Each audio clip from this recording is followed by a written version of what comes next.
ازيكم حبايبي يا غاليين؟ عاملين ايه؟ وحشني جدا، وكل سنة وانتم طيبين بمناسبة بداية العام الدراسي الجديد. عايزة اقول لكم طبعا زي ما انتم متعودين ان القناة هنا بقدم فيها كل جديد ومفيد. اللي حابة تتعلم الكرسي دوت تنورني على الفيديو وتكمل معايا الفيديو للنهاية. ان شاء الله هتلاقي شرح جديد ومفيد. لا، زي ما احنا عارفين ان انا ما بحبش اظهر وخلاص، لازم اقدم لكم حاجة جديدة ومختلفة. كملي الفيديو للاخر وصدقيني هتتبسطي جدا.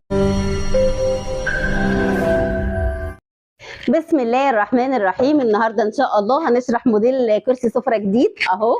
هشرحه لكم بكل المقاسات والتكات والتقفيل وكل حاجه.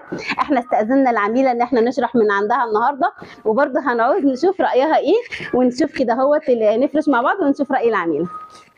يلا بينا. دلوقتي بعد ما فرشنا عايزين نشوف الشكل اهو. بصوا، اختيار موفق اللهم بارك. هي ذوقها حلو، احنا عندنا رسومات كتير بس هي ما شاء الله اختارت دي عشان تليق مع الكراسي بتاعتها اللهم بارك. فا ايه رايك في الخامه مبدئيا وفي التلبيس؟ بجد بجد انا مش عارفه اقول لك ايه بجد والله. اللهم بارك، تسلم ايديكي، والفينيشات والتلبيس مفيش بعد كده. بجد تسلم ايديكي يا جماعه، والله العظيم الشغل ده غير خالص اللي في السوق ولا اللي انا بشوفه. انا لسه كنت قريبه في محلات بتعمل الشغل ده لحاجات جاهزه، مش كده خالص خالص، فرق يعني السما والارض بجد. اللهم بارك، تسلم ايديكي.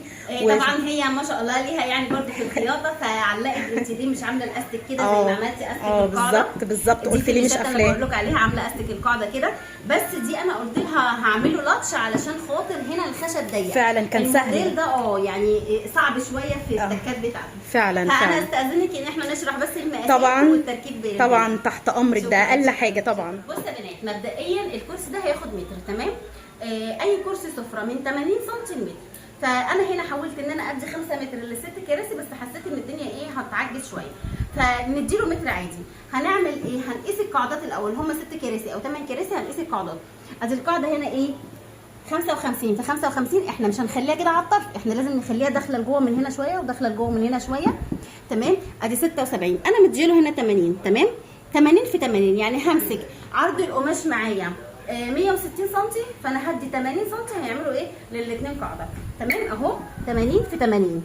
كل اللي احنا هنعمله هنعمل دوران. الدوران اللي من بره ده بيبقى اكبر شويه من الدوران اللي جوه. انت في التركيب ساعات العميله بتتلخبط، بس هي معروفه الدوران اللي جوه ده صغير شويه والدوران اللي بره ده كبير، تمام؟ يبقى كده القاعده خدت 80 في 80، احفظيها. طيب هنيجي للظهر. هي المشكله كلها في الظهر كله، علشان خاطر دايما قلنا الحاجه اللي مدوره بتبقى من بره، من الخارجي بتاعها بيبقى اكبر واضخم من الداخلي، تمام؟ واحنا عايزين الكرسي يبقى متحبك كده اهو، والدوران مبين ان هو مش مهوي، يعني مش عامل كده، لا اهو الكرسي ما شاء الله مريح معايا. فانا هعمل هاخد الدوران الكبير. ادي الدوران الكبير معايا هقيسه، تمام؟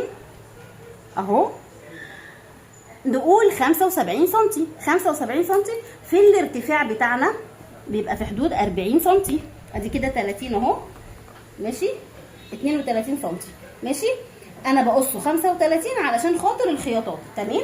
الخياطه ما بحبش الحاجه تبقى مشدوده، انا عايزه الحاجه واخده راحتها كاني هو ده الكرسي الاصلي مش كفر.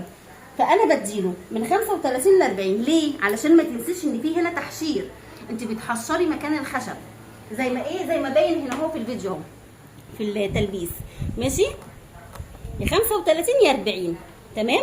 طيب ده كده اهو الامام. الخلف نيجي للامام. الامام دايما بيبقى اصغر من الخلف.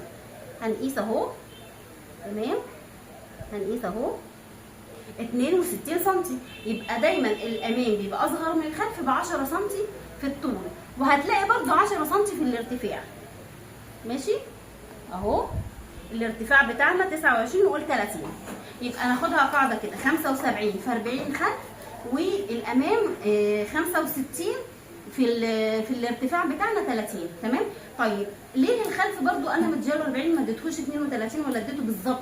لاني انا بشق الخلف، فلما تيجي تشق الخلف وتعملي اوفر وتعملي استك كل ده بيسحب سنتيات من القماش. طيب زي ما احنا شايفين كده اهو القطعه، بصوا هنا مكشكشه. ليه مكشكشه؟ علشان الخلف اضخم وانا بشرب القماش من قدام اهي مشدوده، بس من ورا مكشكشه. الكشكشه دي علشان خاطر التخن بتاع انتوا فاهميني اكيد، الدوران ده عريض والدوران ده صغير، فهو ايه لما تيجي تركبيه هتظبط معاكي تبقى شكلها شيك. تمام، دي حاجه. يبقى انا كده اديتك مقاس القاعده 80 في 80، الخلف 75 في 40، الامام 65 في 30. تمام، نحفظها. هنيجي نشق بقى. في احيانا كراسي بتبقى منتصفه كده بتشق بالنص، وفي احيانا كراسي بتبقى عاليه سيكه لفوق شويه، بيبقى انت لما بتشقي من هنا اهو بيبقى اعلى شويه من هنا اهو. تمام، اهي مثلا يعني دي مثلا اهي على 10 سم، احنا هنديها 12 عشان نبدا نحشر جوه، ومن هنا اهو 14. وصلت المعلومه دي؟ يعني دي تكات والله العظيم. بصوا انا بقول لكم كل التفاصيل اللي في شغلي. من هنا اهو لما تيجي تشقي هتسيبي 10 سم يمين و10 سم شمال زي ما انا عامله كده اهي، بتسيبي يمين وبتسيبي شمال. خلاص كده ده الشكل. مش هيبان ولا على يوتيوب ولا فيديوهات على التيك توك، هوريكم فيديوهات بيركبوا خلاص ما بيدوكوش لا مقاسات ولا شرح ولا اي حاجه. هنركب مع بعض كده اهو القاعده ونركب الظهر ونشوف الدنيا. يبقى احنا كده اهو عرفنا ازاي المقاسات بتاعه القاعده، ويا دوبك بتروحي عامله لها استك بالمشد اللي بقول لكم عليه. انا عندي مشدات كتير وعندي طبعا اكسسوارز كتير للمكن، سواء دواسات سواء اي حاجه في المعرض عندي. بصوا هنا من هنا عريض ومن تحت رفيع، يبقى العريض هيتحط هنا اهو والرفيع هنا اهو. فهمتوني؟ اهي ما شاء الله اللهم بارك، الخامه تحفه والرسمه اللهم بارك تحفه تحفه تحفه. مبروك عليها يا رب. اهي استك تمام والدنيا لطيفه اهو.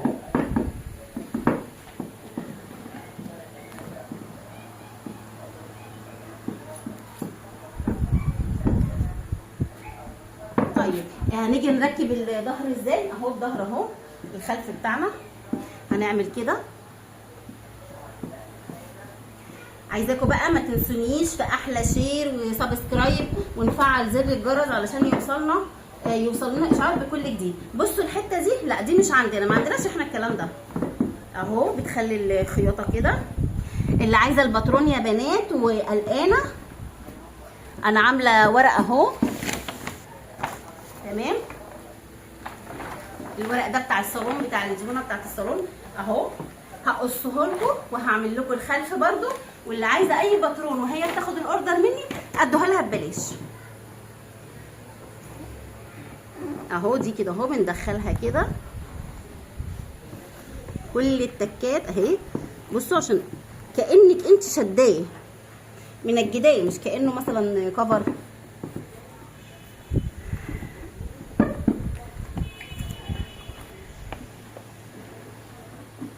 اللي استفادت من الفيديو يا بنات واللي استفادت من المقاسات ما تنساش تدعي لي، وما تنسوش يا بنات. انا بجد فعلا الفتره دي عايزه يعني تحمسوني والقناه تكبر طبعا بفضل ربنا ثم بفضل يعني لايكاتكم ودعائكم، وما تنسونيش يعني من خالص دعمكم.